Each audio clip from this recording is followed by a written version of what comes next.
You're welcome back. Just gone by was the newspaper review segment, and now we're delving into the topic parenting, again stemming from incidents that have happened in the past. And so we thought it necessary to have a segment on parenting so that you and I both can learn ways to parent in this new dimension that we find ourselves. And so helping us with this is Reverend Cephas Amate. He was here last week. He's here again this week to help us with this conversation. Thank you so much for joining us again. How are you? Thank you. Fine. You look good. Thank you. Nice Thank you. It's always a pleasure to actually have you two as well.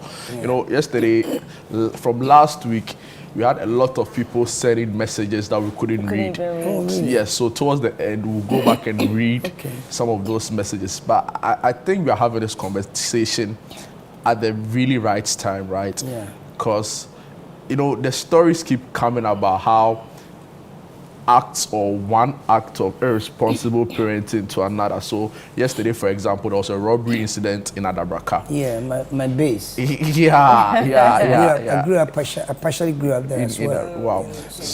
And you know, from the reports of the eyewitnesses, we've not confirmed, we don't have the full facts, but it involved very young people as well, right? Some of the robbers engaged were young people. So then it goes back in a way to the question of what are we telling our young people in this country, and how has there been that sort of like moral decay? Yeah. I don't know if I'm using the right terms, but for some people it is what it is. So but even before we go straight into that, let's, before we recap what we did last week, let's put out our numbers, our WhatsApp numbers, 0204 447 033.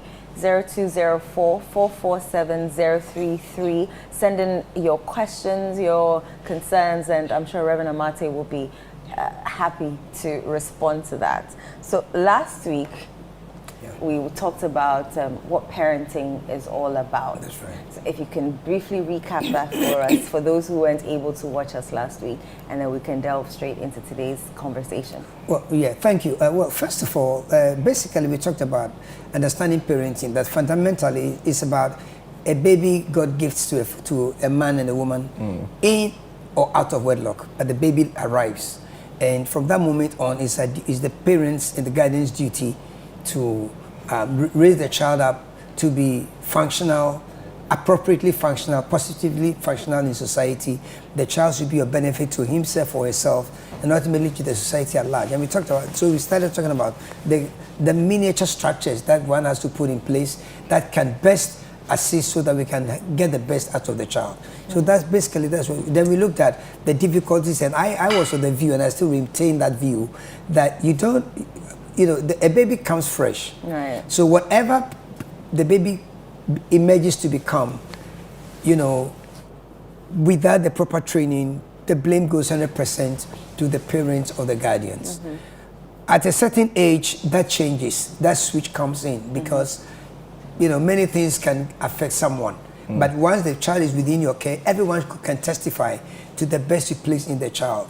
But at the end of the day, once we talk about the baby coming to town and parenting, the responsibility of the child's rising, what he or she will end up doing, in many ways, at least until they are of age, as we've all recognized, the parents are responsible, the guardians are responsible. You can't pray against that. Reverend, are there parenting styles? So then I have a way of parenting, Jude has a way of parenting, you have a way of parenting. Are there yes, it varies. styles, yes. or everybody, Yeah, there are fundamentals, and then there are cultural related fundamentals as well, sorry. Because, for example, just on the other side of our border, we have the Nigerians. Yeah. Averagely and generally, when they greet, they curtsy, they really prostrate. Curtsy is even lighter. They virtually prostrate. We don't really do that here. Here we are more used to other lighter things, like you get your cap or cape or cap off or something. You don't wear it when you're greeting elders. I don't, unless you become a regularized person where I live, whatever it says. I don't like folks walking on young kids. You don't walk in my house with your cap on. I'm not going to like it. So, and you will be told. I will tell you. If they don't tell you, I'll tell you. Yes, I mean, that's it. If you bring your friend and you don't tell them, they're going to be nice to them to get a nice reception. That's the way it works. Unless you're used to you become part of it. So it's a structure. So parenting patterns vary. I mean, sometimes, not all the time, but sometimes, Trasako and East Legon parenting will have a variation from Choco and maybe Medina or some other places, you know. And both environments can and will produce positively very great kids, and both environments can and also will produce very bad kids. Not because they were just bad in isolation, but because how they were managed. In East Legon, Jiringano, some of the places, now I hear about Airport Hill and all that stuff, you know. So when we were growing up, airport, there was nothing like Airport Hills, but they've created it. Now listen, there are kids in very deprived areas, ghettos, you know, they live in shacks and all that, and they are super kids, super kids. They can be surrounded by everything nasty. That will let them go kind of prodigal. They will not. It's the parenting. You could have the finest kids in the other side of the exclusive upper class of town. If they are not managed well, it could be nastier. And I will never forget what a young lady told me years ago, early years, I think, City. And she said, Reverend, one thing I want to tell you is this. When you see us in those big houses, you see us in those mansions, and with our parents' cars, everybody seems to envy us, but they don't know what we live with inside.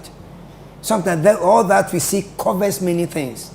We are not happy. And I remember once she said, there are kids who are flown out. Nobody can manage them. The parents are going somewhere. So they are bringing, can be found everywhere. It's the management, it's the person managing the child that makes the essential difference. And I think that's very important. You know, one thing I need to say today, one of the big problems, and if we can handle that, for some it's too late, but for those bringing up kids now, one of the fundamentals that I feel parents should learn to do with their children, which you don't learn. That's why it says, instead of parenting the kids rather parent the parent. Yeah. It's just one word. Listen. How you got to train a child to listen. That is the core failure of every other thing that ripples. All the ripple effects come from there. You have to teach a child to listen. Look, you have to have the patience to get that little boy to listen. It may take time, but you have to have the patience. You have to have the patience to get that little girl to listen. If you can get them to listen, then the question would be, listen to what, right? Because if the parent doesn't have that kind of depth, right, to give or to then impact into the child, then what's really the point in listening? First of all, what the child has to listen to is just the word listen. Listen. Nothing. Listen. You don't have to hear what the parent is about to say or the guardian is about to say. I'm talking about structure here. I'm talking about getting the child to be stable. Okay. Just sit. Listen. Listen. You need to be able to get your son to sit down. For what? You don't have to sit down for something. Just sit.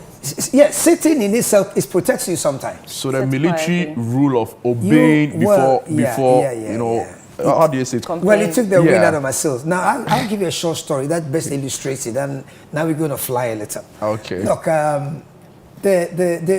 years ago, a CEO of one of the airlines, and they don't pay, so I'm not mentioning anybody's name, did a research. He had to come in and take over an airline. The planes are good. Everything shows, the black box shows that there was really no major fault. This plane should not have crashed. I want a graphic picture to illustrate my point about kids. So when he took over the airline, he did a research, studied everything, and then he went to the background or when the plane was purchased, the history of the flights and everything. Then they noticed something. A lot of the crashes or problems happen Not when they were out there going, but when they are coming into land. And mostly at home, not outside. They did a further research. So they did a research on the pilots. And then the man saw something. Say, let's say we are looking at 10 planes that have had a crisis. If one plane has a crisis, a major crisis. And then they detected something. 8 out of the 10 planes that had issues, all the pilots were pure civilian pilots. Oh. And then they pulled out they have what's the word? They get the details, the data, the communications are all that you print out. Then you realize something. Then the man came up. That's how you solve the problem. What he noticed, so that's why, because of the military, that's why I'm saying the quick story. Then he noticed what had happened. And he said, from now on, we are not taking, anytime there's an option for a military trained pilot, when they retire from there, they have a service, an hour stretch, where after that you can retire. If there's an option between a civilian A pilot and a military B pilot, they'll go for the military guy. Here's what happened. When the planes are coming in, all kinds of things can happen. There can be a gear issue, tires, So at that moment from the tower, you have to give an order to the pilot. Maybe brake. I mean, he has filed in his landing lines. So he's supposed to follow it strictly. That's what I've been trained to do. Yeah. So when you give a contrary order from this side, it's not what he's been trained to do, because he's already spoken to you a few seconds or minutes ago and filed his landing lines. When that happens, they realize that whenever they said, move to this side or move to that side, there will be a question from the civilian pilot. Why? You just confirmed my flight.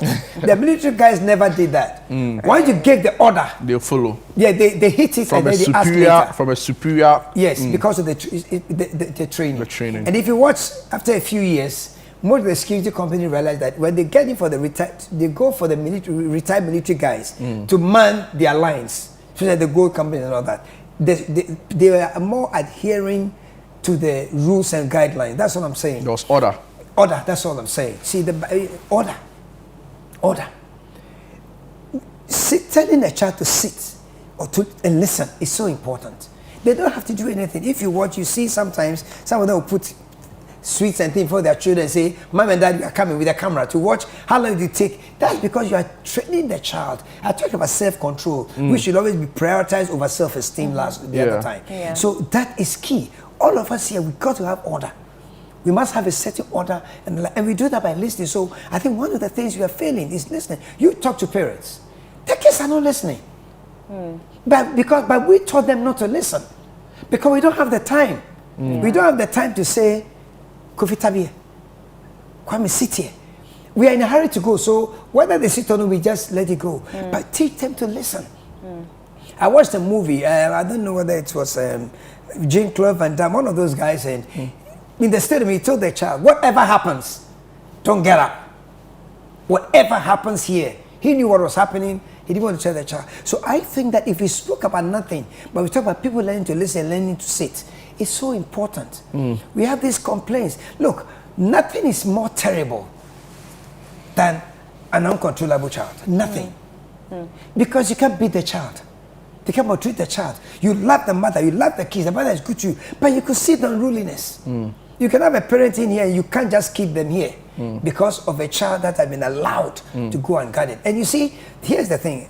Those little things we see at 2 years, 1 year, 6 months, 2 years, 5, 7 years, it is what encapsulates in the major issue that blows. So it's never just from nowhere. It came from somewhere. And I don't even want to go back too much into the incident, right, that led to the death of the 2 young girls. But if you listen to some commentary, people close to it, they tell you that, so for example, when this minor took the car and went to crash into these 2 girls who would eventually lose their lives, we hear reports about how there have been instructions upon instructions trying to prevent the minor from driving the said vehicle.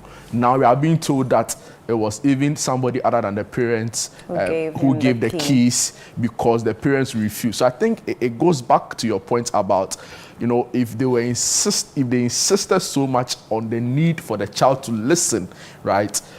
There wouldn't be a back and forth, right, as to still going back for the keys or still wanting to drive when clearly the laws of the land don't permit the use of such a vehicle. So I resonate a lot with this point you're making. You know, I was talking about a baby born with a clean, fresh slate. Yeah. What they get is what we get. And in psychology, they call it tabula rasa. Wow, well, that's great. I see. Yeah. What they get is what we give to them. Right. To a certain age. At a point, you can't just hold them. That's why over the years, the system has structured it such that this is where, from below this age, the parent and the guardians are responsible. Above this age, they are no longer responsible. Yeah. But, you know, why I also emphasize the grounds, the foundational, is because about 15, 20 years ago, CNN did one of the finest documentaries CNN has ever done. I've not gone back on it in many years, but it's called Born Bad. And the idea was to prove whether, no matter what you do, a child can go bad. Because of, you know, they're looking at criminals, the criminal system and extreme lifestyle, you know, and the thing seemed to show. I mean, the idea of the concept was to prove something. Is it character that determines destiny, or is it destiny that determines the character? You know, and of course there's a combination here. But the status, what they did to a point also showed that even out of 100 children, you can get one or two who would just, for whatever has gone wrong in their genes, they will just go that way. It doesn't matter. You know, you could get Jesus counseling them every morning. You get the Holy Ghost just changing, rewiring them. They're going to go that way. And so they call that program Born Bad. That there are people, I mean, they just, and you know, even as we grow up, you could see the traits of all of us. I mean, everybody can go back. Your aunties who you've not seen for 20 years or 30 years can come back and tell you how they saw you growing up. Sure. They can always tell, most of the time they can tell you. And that is why the structures has to be there. Kids must learn to listen. Your children are not your friends. I mean, we have a very soft society, chocolate society, where a parent just want their kids to be their friends. That's wrong. Your children are not your friends. I was about to ask what role parents play. Are they friends? Major. They are your parents. Listen, your kids are not your friends. They are your kids. Yeah. You are still one of them. Now, you can be friendly. I didn't say don't be friendly. Yeah. No. You can be friendly, warm, and welcoming. But they are not your friends. They are under your care. They are not supposed to like you. You don't want to, they're not supposed to like you. Right. They're supposed to celebrate you when the time comes. It is a seed time. It's seed time. Seed time.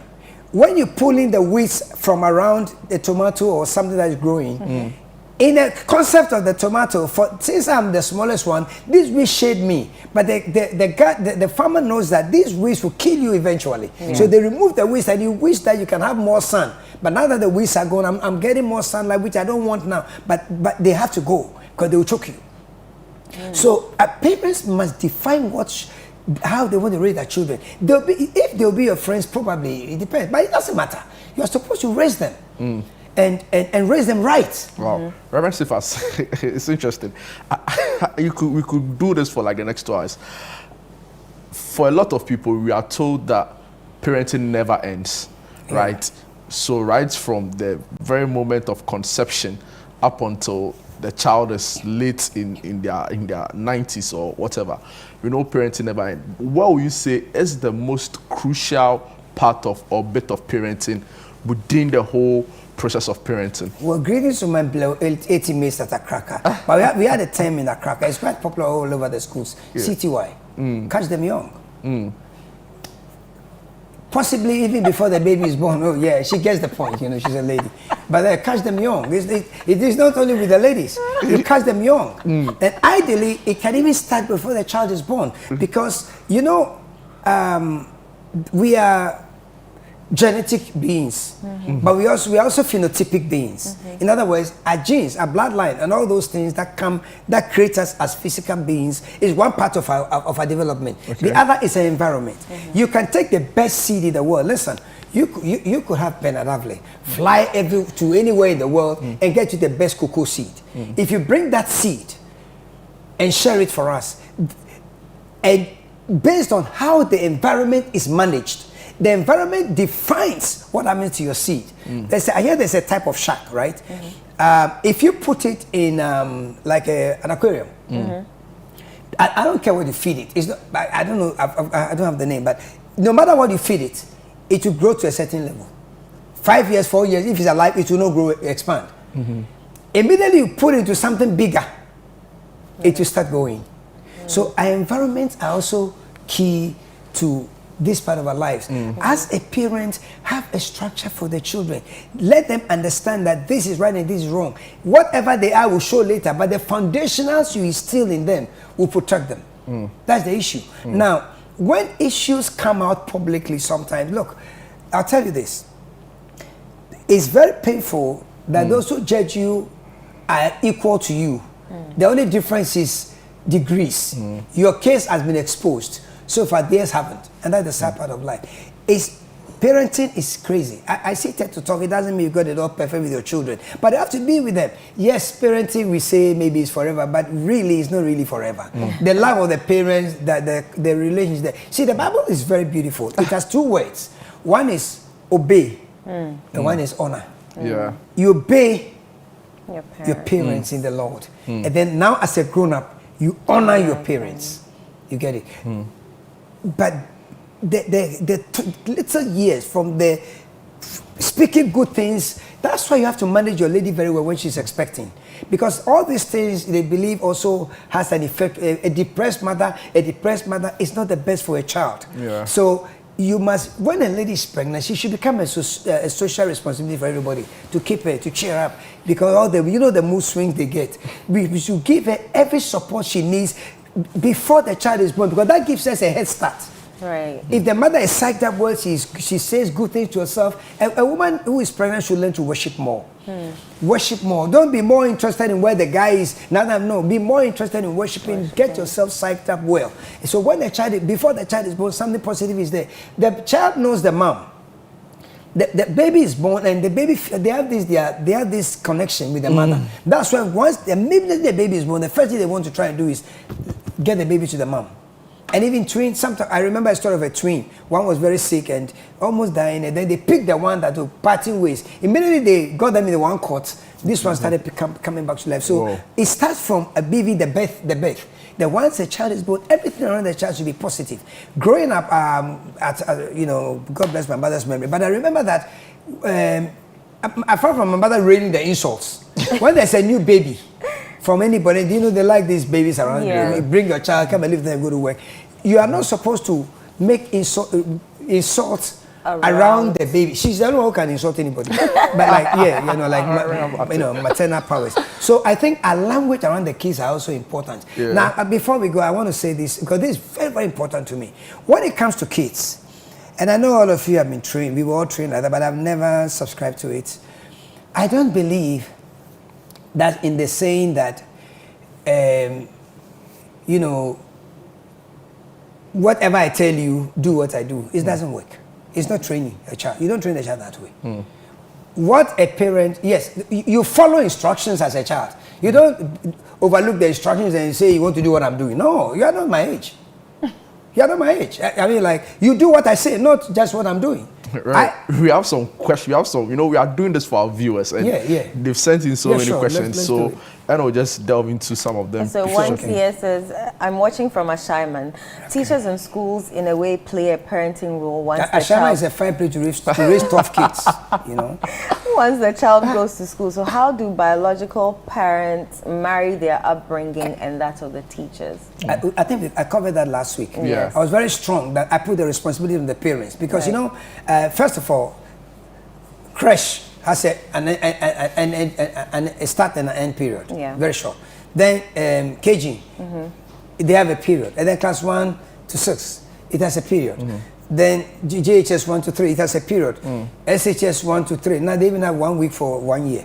You know, we don't want to talk about that. So that one also has a period. So all these phases of a child's upbringing, there's only one constant: the mom and the dad or the guardian. True. Yeah. So the back never rests with the school. I really absolve the school because our system is nasty now. The world system is nasty. We have all kinds of crazy things being tried to be pumped into schools. I mean, you fill in a form now. There's gender, Ghana, male, female, other. So I don't want to go there, but the parents must be responsible because these are your kids. They carry your name. They don't carry the math teacher's name or the headmistress' name or the school's name. Nobody is called Odadia. Nobody is called Bleo. Yeah. So I'm not saying they don't have something to do. No, they have something to do, but they reinforce what has been laid in. So even then, we even have to ask ourselves, who qualifies to teach your child?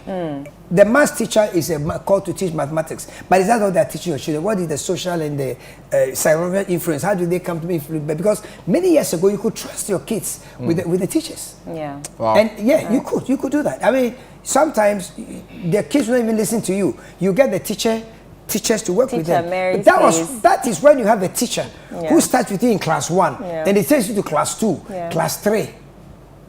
And throughout your entire life, the teacher will refuse anything from the family, unless maybe it's Christmas. Because this time we don't give anything, we receive. But how they want it before they even go ahead to do anything. Now it's Lalambia. You know, now it's about the money. So the motive is already corrupted. Right. We have teachers now who pass your child because you are paying them for extra classes. They'll pass your child all the way. And I like teachers. Look, none of us will be here without a teacher. That's and true. I celebrate them. But I'm telling you the reality. So they will teach them and let your child pass. And my friend, the owner of Rising Sun, it's been a long while, Mr. Chapo, Richard Chapo, he showed me this trick. He said, look, they'll pass your child and do the collision with the next teacher to also take over. So you think, and they'll be passing your child until the SHS exam comes. Yeah, and then you realize because they're getting money, they'll shame. You see, the devil has entered my home. No. So I'm not saying the teachers can do a lot. Right. If you find a very good teacher, don't let them go. Hang on to them, hold them well. You know, so that is important. But majority is the parental thing, and then monitoring.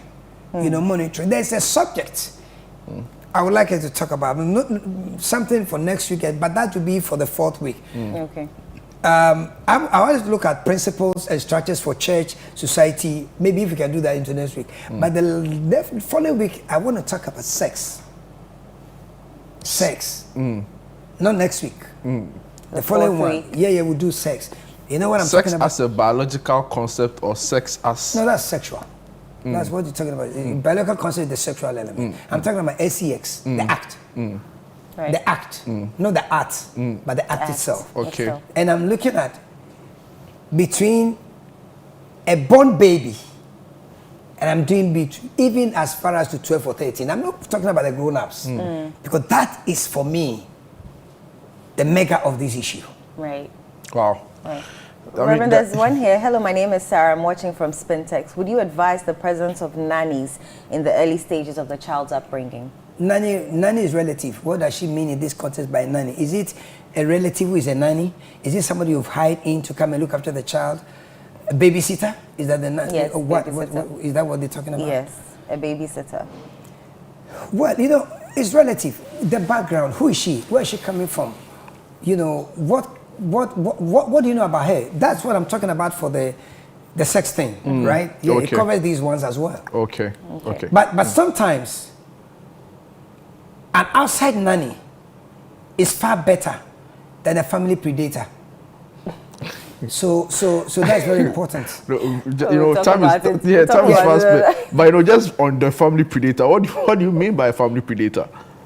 Okay, so just a tidbit, right? Because I really want that to be a major, because I'm very, very biased about especially about the young girls, the baby girls, yeah.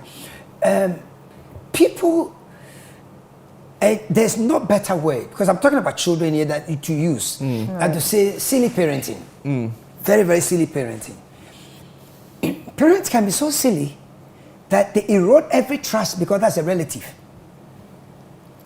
and they live, you know, kids in their care.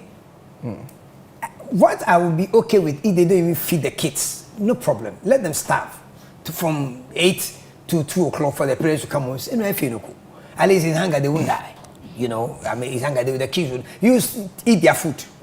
Just give them water, eat their food, drink their milk. That is fine. Because when mom and dad comes home, it will be patched up.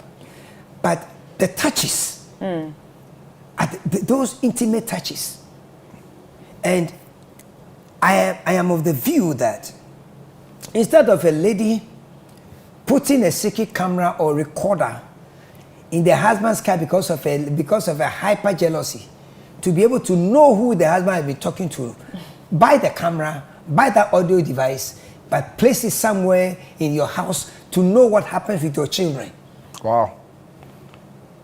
Let's not give all the food just now, because But are you getting what I get a sense of where this is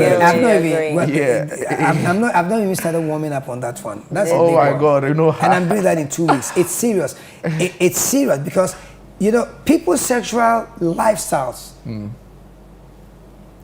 sometimes will not get to be defined by the parent who is giving them the best, or the girl who is giving them the best, who spends more time with them, but the person who comes in to cover that 20-minute gap. True. Which can be a very long time. 20 minutes is a long time if they are treating a child. Yeah. It's a very long time. Wow. Yeah. But I wanted to look at, the principles of what we talked about it, I think the producer. The next we look at the structures, the principle, the disciplines. Is the Bible applicable today?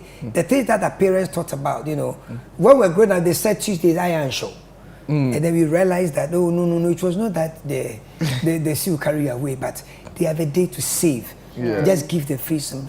So those things, we have to look at them, the health issues and all that. Wow. We'll play with those. Reverend Cephas Haywood Amate, thank you so much. When you come on the show, I'm so happy because not only do you give us so much insights, but also a blobby. So we are connecting in deeper realms.